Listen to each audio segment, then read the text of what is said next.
Hello students, आज हम लोग इस चैप्टर का बहुत ही इम्पोर्टेंट टॉपिक डिस्कस करने वाले हैं, दैट इज वेपर प्रेशर। ठीक है, ये समझ लो कि ये सॉल्यूशन चैप्टर की आत्मा है। आपको सारे न्यूमेरिकल अंडरस्टैंड करने के लिए, एनालिसिस करने के लिए कंसेप्ट समझना बहुत ज़रूरी है। तो बहुत ध्यान से इस कंसेप्ट को समझिए और लर्न करिए। अगर आपको ये लर्न होगा तो आप इजीली जो क्या दिया गया है क्वेश्चन में आप आइडेंटिफाई कर पाएंगे, एनालिसिस कर पाएंगे और न्यूमेरिकल को आसानी से निकाल पाएंगे। तो come to the topic, vapour pressure. बच्चों, एक क्लोज ये है, हम आपके बता रहे हैं, एक हमारे पास एक कंटेनर है। ठीक है, हमने इसमें कुछ लिक्विड लिया हुआ है। ये लिक्विड हम मान लेते हैं कि फर्स्ट कंपोनेंट है, यानी सॉल्वेंट है। हमने इसको ले रखा है इसमें। अभी ये कंटेनर खुला हुआ है। क्या हो रहा है, वेपर्स यहाँ बन रही हैं, एस्केप आउट हो रही है। वेपर्स बनेंगी कब, लिक्विड लिया है ऐसे रख दिया, अब क्या होगा, वेपर्स इसकी बनेंगे लेकिन एस्केप आउट हो जाएंगे। लेकिन अगर हम इसी कंटेनर को बंद कर दें, क्लोज कर दें, अब क्या होगा, अब वेपर्स बनेंगी लेकिन बाहर तो नहीं जा पाएंगी, तो यहीं रहेंगी। वेपर्स यहाँ इकट्ठी होती जाएंगी। थोड़ी देर बाद एक ऐसी सिचुएशन आएगी कि वो वेपर्स जब ज़्यादा हो जाएंगी यहाँ पर इकट्ठी, तो यहाँ कंडेंस होना शुरू हो जाएंगी, यानी गैस से लिक्विड में कन्वर्ट होना शुरू हो जाएंगे। यानी शुरुआत में क्या होगा, सिर्फ रेट ऑफ एवापोरेशन होगा, फिर से वेपर्स बन रहे होंगे, कंडेंसेशन बहुत कम हो रहा होगा। फिर धीरे धीरे क्या होगा, रेट ऑफ एवापोरेशन के बराबर कंडेंसेशन आ जाएगा, यानी एक इक्विलिब्रियम मेंटेन हो जाएगा, जहाँ पर कि rate of evaporation will be equal to rate of condensation. ठीक है, तो इनिशियल कंडीशन में क्या होगा कि ये लिक्विड है, बंद कंटेनर है, यहाँ से ये इवेपोरेट होकर के जाएगा गैसियस फेज में, और गैस फेज से जो मॉलिक्यूल्स हैं वो कंडेंस होकर के आएंगे कहाँ, लिक्विड फेज में। और एक कंडीशन ऐसी आएगी जब rate of evaporation will be equal to rate of condensation. उस कंडीशन में क्या होगा, इसका जो वेपर प्रेशर है, वेपर प्रेशर लिक्विड सरफेस के ऊपर, वो वेपर प्रेशर, यानी जो गैसेस यहाँ पे हैं, इनकी जो वेपर्स हैं, वो जो प्रेशर डालेंगी लिक्विड की सरफेस पर, उस प्रेशर को हम कहते हैं वेपर प्रेशर। यानी वेपर प्रेशर क्या हो गया, the pressure of the vapour exerted on the liquid surface when both the phases are in equilibrium. यानी जब ये लिक्विड फेस और ये गैसियस फेस, दोनों फेस इक्विलिब्रियम में है, उस समय जो प्रेशर एक्सर्ट हो रहा है by these gases on the surface of liquid, that pressure is called as the vapour pressure. याद रखना है क्या पास, जो वेपर प्रेशर है कांस्टेंट होता है। सपोज हमने यहाँ जो भी सॉल्वेंट लिया है, किसी पर्टिकुलर टेम्परेचर पर वेपर प्रेशर फिक्स होगा। हम चाहे इस कंटेनर को इस कंटेनर को चेंज कर दें, लिक्विड को किसी दूसरे कंटेनर में डाल दें, तब भी वेपर प्रेशर उतना ही रहेगा, वेपर प्रेशर कम नहीं होगा। इक्विलिब्रियम थोड़ी देर के लिए डिस्टर्ब हो जाएगा, लेकिन जैसे इक्विलिब्रियम अचीव्ड होगा, फिर से वही वेपर प्रेशर की सेम वैल्यू आ जाएगी। सपोज हमने इस लिक्विड को इस कंटेनर में ट्रांसफ़र कर दिया या किसी और में ट्रांसफ़र कर दिया, तो इससे साइज शेप से कोई फ़र्क नहीं पड़ेगा। इसका जो वेपर प्रेशर इस कंटेनर में है, वही वेपर प्रेशर किसी में भी हम ट्रांसफ़र करें, चाहे इससे बड़े में ट्रांसफ़र करें चाहे छोटे में ट्रांसफ़र करें, किसी से फ़र्क नहीं पड़ता। कंटेनर बंद होना चाहिए बस। ठीक है, तो सरफेस एरिया बढ़ा दें, घटा दें, या हम इसका वॉल्यूम बढ़ा दें कंटेनर का, या घटा दें, ऐसा करके कोई क्वेश्चन पूछा जाए तो what is the effect on vapour pressure, no effect will be on the vapour pressure. वही बात लिखी है, नोट करना है आपको, vapour pressure does not affect by size and shape of the container and it can be obtained only in the closed container. Vapour pressure हमको close container में मिलेगा। अगर हमने इसको ये खोल दिया तो वेपर्स एस्केप हो जाएंगे, फिर कंडेंसेशन वाला प्रोसेस ही नहीं होगा, इसमें वेपर एस्केप हो जाएंगे, तो वेपर प्रेशर ही नहीं मिलेगा। तो ये दोनों बातें आपको ध्यान रखनी है। Now come to the factors affecting the vapour pressure. Vapour pressure को कौन कौन से फैक्टर्स अफेक्ट करते हैं, nature of liquid, weaker are the intermolecular forces, gases, greater will be the vapor pressure because liquid molecules can easily pass into vapor phase. अगर temperature ज़्यादा ये liquid में इंटरमॉलिक्यूलर फोर्सेस कम है, तो इंटरमॉलिक्यूलर फोर्सेस को उठा करके इजीली ट्रांसफ़र कर सकते हैं, इजीली ट्रांसफ़र हो जाएगा लिक्विड से गैस से इसमें। और यहाँ पे थर्ड बात ये याद रखनी है, यहाँ पर एक और पॉइंट नोट करो, मुझे याद आ गया कि जो वेपर प्रेशर यानी जो इवेपोरेशन होता है वो केवल सरफेस के मॉलिक्यूल्स का होता है, बीच में से, बॉटम में से, नीचे से कहीं मॉलिक्यूल्स नहीं इवेपोरेट होते हैं। तो यहाँ पे आप लिखिए कि इवेपोरेशन, एक और पॉइंट जोड़ लीजिए, evaporation takes place by evaporation of takes place from the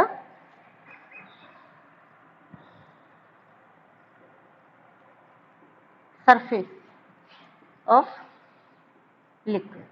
ठीक है, यानी जो वेपर प्रेशर के लिए इवेपोरेट होंगे मॉलिक्यूल कहाँ से इवेपोरेट होंगे, लिक्विड की सरफेस से इवेपोरेट होंगे, सरफेस फिनोमेना है। ठीक, तो चलिए हम बात कर रहे थे नेचर ऑफ लिक्विड की। अगर वीक होगा तो इंटरमॉलिक्यूलर फोर्सेस, तो मॉलिक्यूल इजीली ट्रांसफर हो जाएगा लिक्विड फेज से गैस फेज में। ठीक है, फॉर एग्जाम्पल यहाँ देखिए vapour pressure of diethyl ether यानी C2H5O C2H5 डाईइथाइल ईथर है और इथेनॉल है। अगर इन दोनों को कंपैरिजन करें तो डाईइथाइल ईथर का वेपर प्रेशर ज़्यादा होगा, इथेनॉल का कम होगा। क्यों होगा कम? क्योंकि इथेनॉल में हाइड्रोजन बॉन्डिंग है, डाईइथाइल ईथर में हाइड्रोजन बॉन्डिंग नहीं है।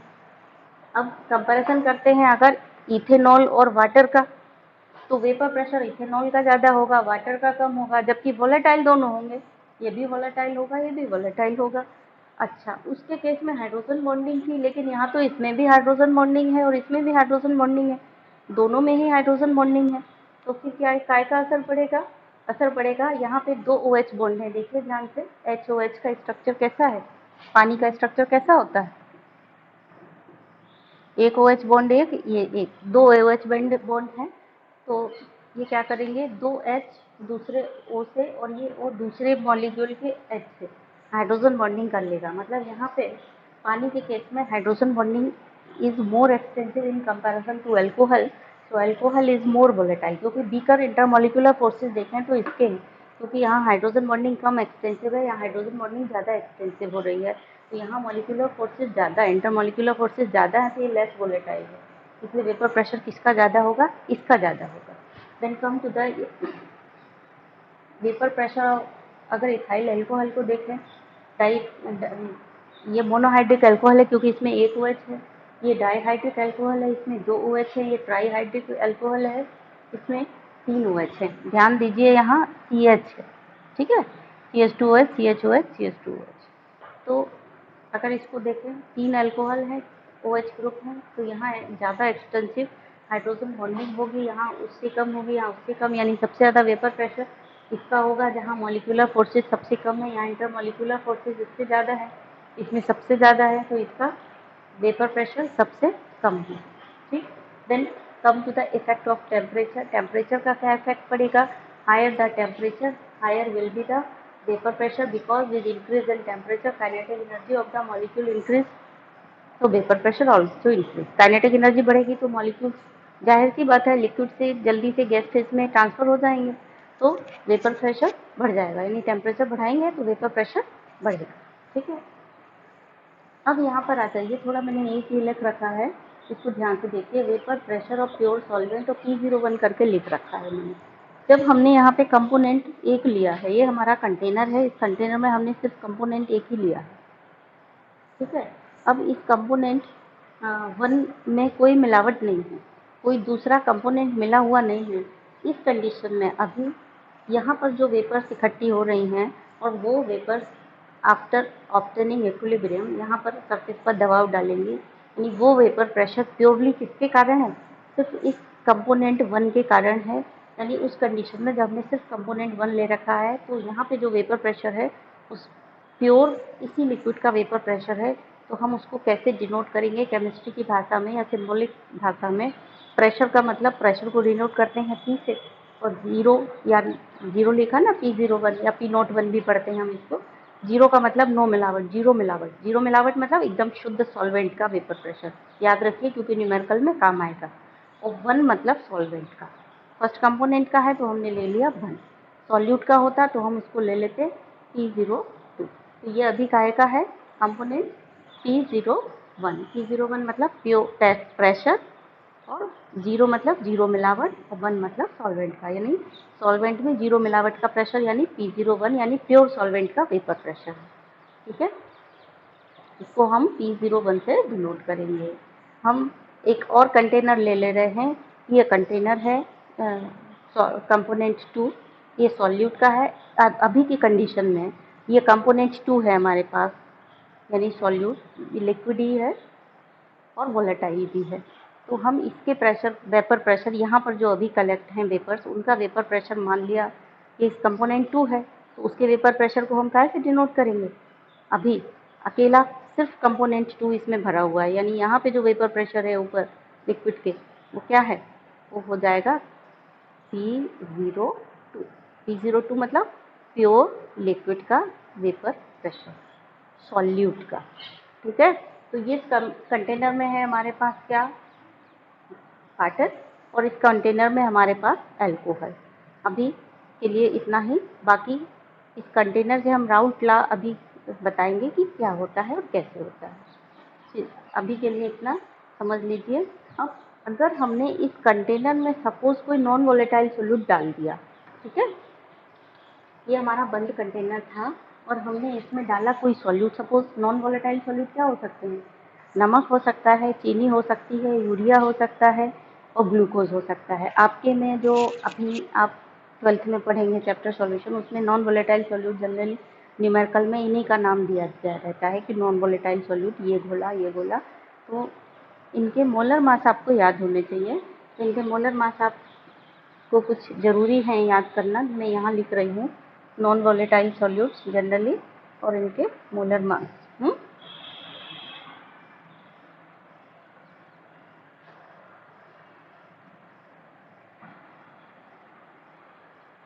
तो कौन कौन सा मैंने बताया? ग्लूकोज, ये नॉन वोलेटाइल सॉल्यूट क्यों है? क्योंकि ये इवेपोरेट नहीं होते। दो शब्द बहुत अच्छे से याद रखिए, एक वोलेटाइल और एक नॉन वोलेटाइल। वोलेटाइल क्या होता है, या वोलेटाइल सब्सटेंस बोला, वोलेटाइल सब्सटेंस वो सब्सटेंस होते हैं जो लिक्विड से वेपर फेज में कन्वर्ट हो सकते हैं, लेकिन जो लिक्विड से वेपर फेज में कन्वर्ट नहीं हो सकते वो नॉन वोलेटाइल कहलाते हैं। हमने लिखा ना नॉन वोलेटाइल सॉल्यूट, तो नॉन वोलेटाइल क्या हो गए? जो लिक्विड से वेपर फेज में जा ही नहीं सकते, वो नॉन वोलेटाइल है। जैसे नमक है, चीनी, आप जितनी यहाँ रख दोगे उतनी ही मिलेगी। आप कल परसों जब भी आएंगे आपको उतनी ही चीनी मिलेगी, बशर्ते उसमें चींटियाँ न लगी हों। ठीक है ना? और लेकिन अगर आप अल्कोहल रख जाओगे, पानी रख जाओगे, पानी यहाँ फैला दो और कल आओगे तो आपको यहाँ पानी नहीं मिलेगा, है ना? अल्कोहल अभी रखो, अभी आधे घंटे के अंदर अल्कोहल गायब, तो वो क्या कहलाता है? वोलेटाइल सॉल्यूट, क्योंकि लिक्विड से वेपर फेज में कन्वर्ट हो जाता है, इसीलिए गायब हो जाता है। ठीक है ना? तो वोलेटाइल सॉल्यूट क्या हो गए? जो वेपर फेज में कन्वर्ट हो सकते हैं, और नॉन वोलेटाइल सॉल्यूट क्या हो गए? जो लिक्विड से, मतलब जो वेपर फेज में कन्वर्ट नहीं हो सकते, वो सब्सटेंस हम नॉन वोलेटाइल कहेंगे उनको। ठीक है, तो नॉन वोलेटाइल सॉल्यूट जो ज़्यादातर आपके में यूज़ होते हैं वो हैं NaCl, यानी कॉमन साल्ट। ठीक,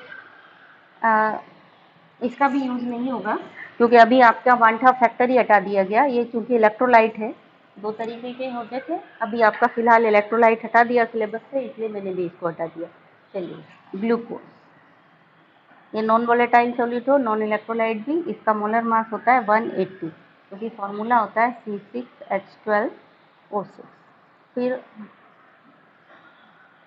केन शुगर, या इसी को सुक्रोज बोलते हैं, ये भी बहुत यूज़ होता है। इसका फॉर्मूला होता है 342। फिर यूरिया, यूरिया का मोलर मास, ये ग्राम पर मोल, ग्राम मोल इनवर्स, यूरिया का होता है 60 ग्राम मोल इनवर्स। यूरिया का फॉर्मूला होता है NH2CONH2। ठीक है, 14 2 16 16 32, और 16,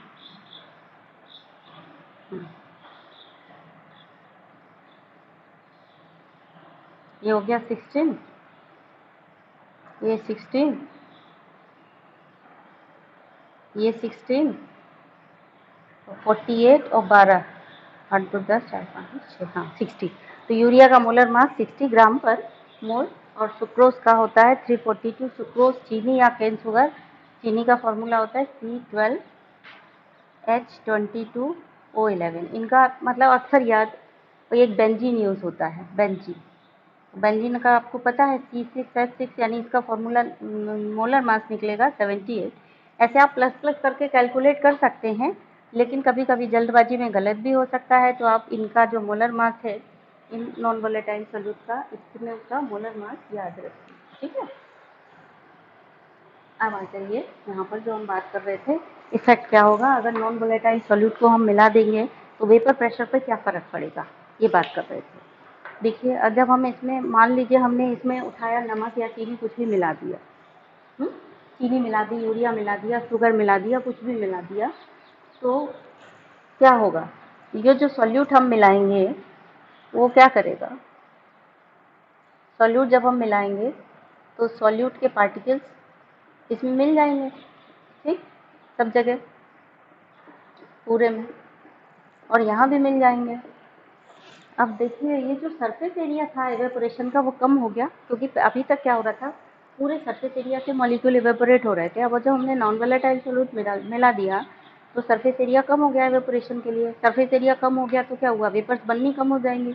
वेपर्स बननी कम हो जाएंगी तो क्या होगा, वेपर प्रेशर कम हो जाएगा। यानी जो सॉल्यूशन बनेगा उसका जो वेपर प्रेशर होगा वो हमेशा प्योर सॉल्वेंट के वेपर प्रेशर से कम होता है। When non-volatile solute is added, the vapor pressure of resulting solution will always be lesser than pure solvent. Clear हो गई बात, क्यों हो गई, क्यों कम हो जाएगा, क्योंकि सरफेस एरिया फॉर इवेपोरेशन कम हो जाएगा, क्योंकि सॉल्यूट तो नॉन वोलेटाइल है और सॉल्यूट इवेपोरेट होगा नहीं, और केवल अब सॉल्वेंट इवेपोरेट हो रहा है, वो भी कम सरफेस एरिया में। तो सब सॉल्यूशन बनाएंगे, कोई चीज़ घोलेंगे तो ऑटोमेटिकली वेपर प्रेशर कम हो जाएगा। जब वेपर प्रेशर, जब अब दूसरी बात यहाँ पर आइए, इधर effect on boiling point on adding non volatile solute. Non volatile solute अगर हमने ऐड किया तो बॉइलिंग पॉइंट पर क्या फ़र्क पड़ेगा सॉल्यूशन को, ये प्योर सॉल्वेंट था, ठीक है। जैसे ही हमने इसमें नॉन वोलेटाइल सॉल्यूट घोला, इसका वेपर प्रेशर कम हो गया, तो बॉइलिंग पॉइंट पर क्या असर पड़ेगा, इसको जानने के लिए आपके पास होना चाहिए पहले बॉइलिंग पॉइंट होता क्या है। अभी तक आप छोटी क्लास में थे तो आप पढ़ते थे कि जिस टेम्परेचर पर कोई चीज़ बॉयल हो जाती है दैट इज़ बॉइलिंग पॉइंट, है ना। पर वो एक करेक्ट डेफिनेशन नहीं है, छोटे बच्चों वाली बात है, छोटे बच्चों के लिए ठीक है। आपको अब वेपर प्रेशर के हिसाब से बॉइलिंग पॉइंट की डेफिनेशन समझनी है। तो बॉइलिंग पॉइंट क्या होता है समझिए, the temperature at which the vapour pressure of liquid becomes equal to 1 atm। जिस टेम्परेचर पर लिक्विड का वेपर प्रेशर 1 atm के बराबर हो जाता है, that temperature is called as the boiling point, ठीक है। तो जैसे मान लीजिए हमारे पास ये है वेपर प्रेशर और टेम्परेचर कर्व, सपोज हमारे पास ये है, हाँ?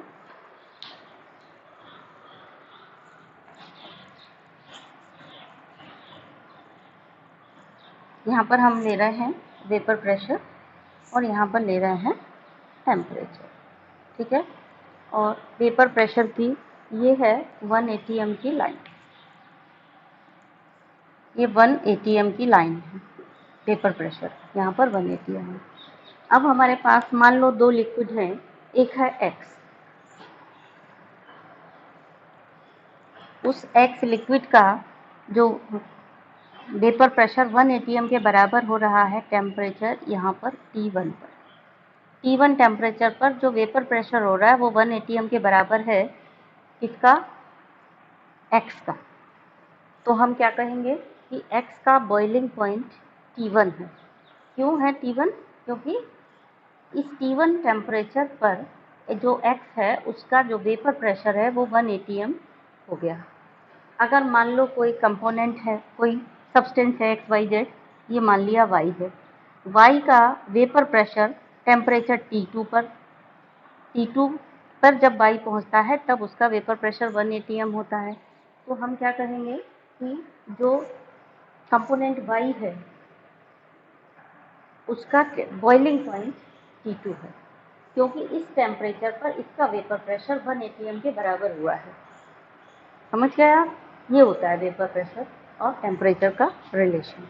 अब ये समझो, जब हमने यहाँ पे नॉन वोलेटाइल सॉल्यूट मिलाया, नॉन वोलेटाइल सॉल्यूट मिलाया तो वेपर प्रेशर कम हो गया, वेपर प्रेशर मान लो कम हो गया तो फिर मान लो इतना रह गया कम हो गया। अब इसको 1 atm तक पहुंचाने के लिए क्या करना पड़ेगा, ज़्यादा हीट देनी पड़ेगी, तभी तो ज़्यादा वेपर्स बनेंगी। 1 एटमॉस्फेरिक प्रेशर पे पहुंचाना है वेपर प्रेशर को, और vapour pressure solute non volatile solute मिलाने से हो गया है कम। तो जब हम ज़्यादा हीट देंगे तभी तो ज़्यादा वेपर्स बनेंगी, तभी तो 1 atm के बराबर जाएगा टेम्परेचर, यानी कि वेपर प्रेशर को 1 atm तक पहुंचाने के लिए अब हमको हीट ज़्यादा देनी पड़ेगी क्योंकि वेपर प्रेशर कम हो गया।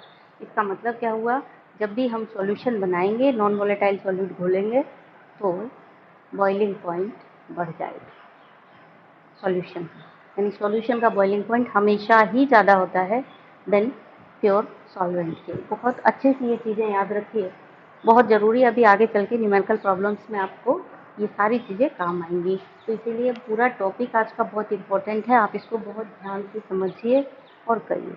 अब हम डिस्कस करेंगे राउल्ट लॉ, ठीक है। तो बच्चों अब हम डिस्कस करेंगे राउल्ट लॉ। देखिए क्या होता है राउल्ट लॉ। राउल्ट लॉ कहता है for a solution of volatile liquids the partial pressure of each component is directly proportional to its mole fraction present in solution. समझिए इसको क्या है। हमारे पास ये कंटेनर है, इसमें एक वोलेटाइल लिक्विड है सॉल्वेंट कंपोनेंट 1, ठीक है। हमने एक और कंपोनेंट ले लिया ये कंटेनर में, ये इसमें भी वोलेटाइल लिक्विड है, ये है कंपोनेंट 2, ठीक। तो जब हम दो लिक्विड को मिला रहे हैं और दोनों ही वोलेटाइल हैं, उनके लिए राउल्ट लॉ है। क्या है राउल्ट लॉ, क्या कहता है, हमने इस कंपोनेंट 1 में वोलेटाइल है ये वोलेटाइल कंपोनेंट 2 मिला दिया, ठीक। इक्विलिब्रियम डिस्टर्ब हो गया होगा। अब इक्विलिब्रियम हमने इस कंटेनर को बंद कर दिया, इक्विलिब्रियम फिर मेंटेन हो जाएगा। मेंटेन होने के बाद यहाँ पे जो वेपर प्रेशर होगा वो फिर से इक्विलिब्रियम में, ये जो वेपर्स हैं ये फिर से यहाँ पे लिक्विड के इक्विलिब्रियम में आ जाएंगे। अब दो लिक्विड हो गए थे यहाँ, वो दोनों ही वोलेटाइल हैं, यानी दोनों की ही वेपर्स इधर होंगे, दोनों की वेपर्स होंगी ना। तो जो लिक्विड 1 सॉल्वेंट 1 की वेपर्स होंगी उनके कारण जो यहाँ पे प्रेशर हो रहा होगा उसको हम कहते हैं पार्शियल प्रेशर ऑफ सॉल्वेंट, और उसको डिनोट करते हैं P1 से। और जो लिक्विड 2 था यहाँ पर, उसके कारण जो भी वेपर्स यहाँ बने उनको हम कहेंगे, ये मिक्सचर हो गया ना, उनको हम कहेंगे पार्शियल प्रेशर ऑफ सॉल्यूट, वो कहलाएगा P2 से डिनोट करेंगे हम इसको। तो ये समझ गए, जो वेपर प्रेशर मिक्सचर बना, मिक्सचर का जो वेपर प्रेशर है यहाँ पर, वो उसमें सॉल्वेंट का भी वेपर प्रेशर है और सॉल्यूट का भी वेपर प्रेशर है क्योंकि दोनों ही वोलेटाइल हैं। तो यहाँ P1 कंपोनेंट भी है और P2 कंपोनेंट भी है। डाल्टन्स का कहना यह है कि यहाँ जो P1 कंपोनेंट है यानी पार्शियल प्रेशर कंपोनेंट का जो पार्शियल प्रेशर P1 है वो directly proportional to mole fraction है, यानी सॉल्वेंट का जो भी मोल फ्रैक्शन यहाँ प्रेजेंट है उस मोल फ्रैक्शन के डायरेक्टली प्रोपोर्शनल है यहाँ पे P1। और जो कंपोनेंट 2 है उसका जो यहाँ पर पार्शियल प्रेशर है यानी P2, that will be also directly proportional to X2, यानी कंपोनेंट सेकंड के मोल फ्रैक्शन जो यहाँ घुला हुआ है उसके डायरेक्टली प्रोपोर्शनल है। This is the Raoult law, ठीक है। राउल्ट लॉ क्या कहता है, और दोनों दो liquid are volatile, if 2 liquids are volatile in a solution, partial pressure of each component is directly proportional to their mole fraction। Clear हो गया ना बात। देखिए ये P1 यानी partial pressure is directly proportional to X1, तो P1 equal to proportionality constant हटाया तो ये आ गया P01 X1, ठीक। और ये P2 यानी partial pressure of component 2 is directly proportional to X2, proportionality constant हटाया तो ये आ गया P2 equal to P02 X2, ठीक। This is the Raoult law, ठीक। अकॉर्डिंग टू डाल्टन्स लॉ, ये आप सिंबल नहीं पहचान पाएंगे अगर, तो मैंने यहाँ पे थोड़ा सा लिख दिया है, शुरुआत है इसलिए लिख दिया है, जैसे आपको याद होना है। P1 का क्या सिंबलाइज कर रहा है, partial pressure of solvent in solution, X1 mole fraction of solvent, P01 vapour pressure of pure solvent, P2 partial vapour pressure of solute in solution, solution में जो सॉल्यूट का पार्शियल प्रेशर है वो X2 हो गया, मोल फ्रैक्शन हो गया। Mole fraction X2 कहाँ मिलेगा आपको, ध्यान दीजिए, X2 और X1 यहाँ मिलेंगे और P1 और P2 आपको कहाँ मिलेगा, यहाँ मिलेगा P1 P2 partial vapour pressure. ये चीज़ें आप जब भी क्वेश्चन पढ़ेंगे ना न्यूमेरिकल, तो कंटेनर को याद कर लेना कि कौन सी चीज़ कहाँ मिल रही है, आपको एकदम याद रहेगा, भूलेंगे नहीं, है ना। और P2 is directly proportional to X2, P2 equal to P0 to X2, proportionality constant हटाएंगे तो P0 टू X2 हो जाएगा, ठीक है। अब आइए according to Dalton's law. Dalton law क्या कहता है, P टोटल जो होता है वो P1 प्लस P2 के बराबर होता है, यानी दोनों कंपोनेंट का जो P1 P2 होता है उनके टोटल के बराबर सॉल्यूशन का टोटल प्रेशर होता है। अगर ये दोनों कंपोनेंट नॉन इंटरेक्टिंग है, या इनके अंदर जो गैसेस हैं, यहाँ पर जो गैसेस हैं वो नॉन इंटरेक्टिंग गैसेस किसी एक बंद कंटेनर में है, तो उनका टोटल प्रेशर दोनों के पार्शियल प्रेशर के टोटल के बराबर होगा। तो यहाँ पर जो दो पार्शियल प्रेशर है P1 और P2, तो इस सॉल्यूशन का यहाँ पर जो भी P टोटल है वो काय के बराबर होगा। डाल्टन की थ्योरी ये कहती है कि ये जो P टोटल है यहाँ पर दोनों का, यानी P1 और P2 के टोटल के बराबर, दोनों कंपोनेंट के पार्शियल प्रेशर के बराबर होगा। तो इसीलिए डाल्टन के हिसाब से P टोटल हो गया P1 प्लस P2। क्लियर हो गया। यहाँ पे गैसियस फेस में जो सॉल्वेंट 1 का पार्शियल प्रेशर है वो, प्लस गैसियस फेस में जो सॉल्यूट का वेपर प्रेशर है वो, यहाँ पर डाल्टन के हिसाब से दोनों को जोड़ दें तो P टोटल हो जाएगा। और P टोटल P1 की जगह हम रख दें P01 X1 यहाँ से उठाकर, P2 की जगह रख दिया P02 X2 यहाँ से उठा करके, ठीक। अब हमें पता है X1 की जगह 1 माइनस X2 रख सकते हैं, तो X1 की जगह हमने यहाँ रख दिया 1 माइनस X2। फिर इस ब्रैकेट को खोला तो ये हो गया P01, और P01 इंटू X2 ये हो गया, ये अपनी जगह जैसा था वैसे ही है। अब हमने क्या किया, ये जो माइनस का टर्म है ये, इसको उठा के पीछे ले गए, इसको उठा के आगे ले आए, बस इतना सा काम किया है। तो P01 अपनी जगह है, माइनस का टर्म माइनस साइन चाहिए तो इधर उठा ले गए, ये प्लस साइन चाहिए तो इधर उठा लाए। अब इन दोनों में से X2 को कॉमन ले लिया, ये P01 X2 है बेटा, P01 और X2 देखिए,